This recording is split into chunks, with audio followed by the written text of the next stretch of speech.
Regardless of what kind of market you're selling in, if your home looks great when buyers see it, it's going to make a huge difference in how much money you're going to make on the sale.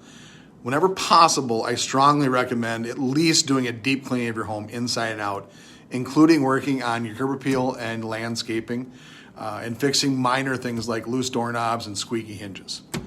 Beyond that, I'm a big believer in getting the most bang for your buck. So if you have the time and budget, painting areas that need it is a good next step. The same goes for replacing carpet and flooring where needed. I also think one of the most cost-effective updates you can do with your home is updating your interior doors, trim, and baseboards if they're dated or damaged.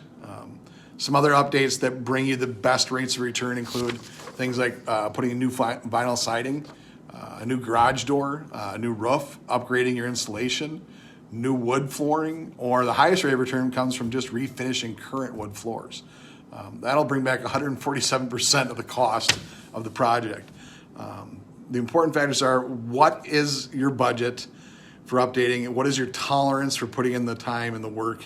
And what kind of financial return are you likely to make on the investment?